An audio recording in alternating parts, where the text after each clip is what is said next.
Bonjour, mon nom est Jeff, je suis prof d'anglais et aujourd'hui je vais vous parler de l'accent tonique tel qu'on l'utilise en anglais. D'abord, je vais brièvement expliquer ce qu'est un accent tonique et ensuite je vais donner 5 règles de base pour vous aider à l'appliquer au bon endroit.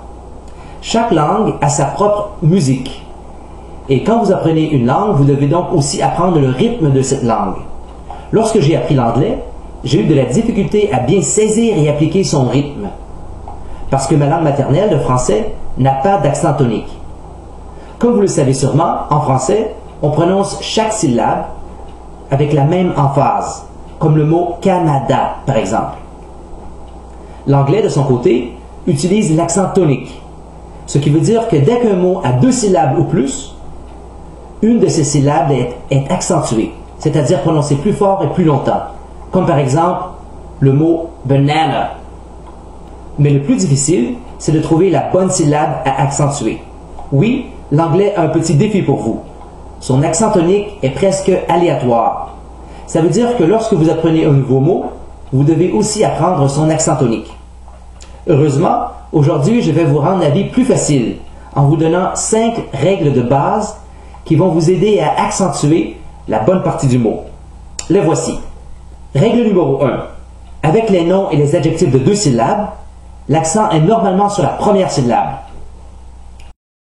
Progress, present, engine, increase, record, jealous, cautious, awkward, pleasant.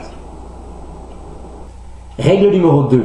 Avec la plupart des verbes de 2 syllabes, l'accent est normalement sur la dernière syllabe.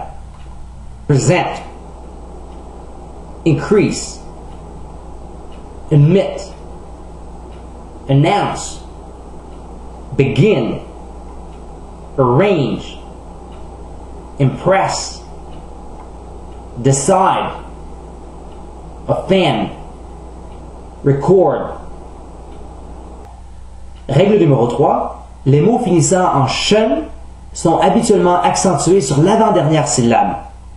Education, intuition, concentration, demonstration, permission, obsession, musician, magician, technician.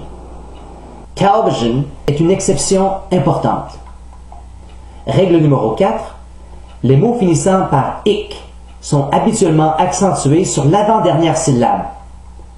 Economic, realistic, strategic, mechanic, geographic, dramatic, pessimistic, academic, poetic, electric. Règle numéro 5. Les mots finissant par « i » ou « ou » sont généralement accentués sur la dernière syllabe. Employee, guarantee, degree, shampoo, tattoo, taboo.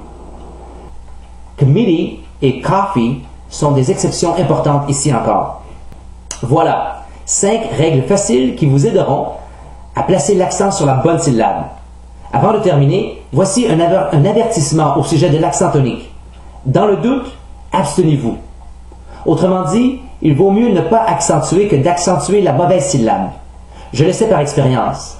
Je me souviens de la fois où je parlais à des amis anglophones de quelque chose que je qualifiais de « awkward ». Ils me regardaient d'une façon bizarre. Ils ne comprenaient pas. Finalement, l'un d'entre eux a cliqué « Oh, you mean awkward ». La morale de l'histoire, accentuer la mauvaise syllabe peut vraiment vous rendre plus difficile à comprendre. Merci d'avoir consulté cette capsule et à la prochaine.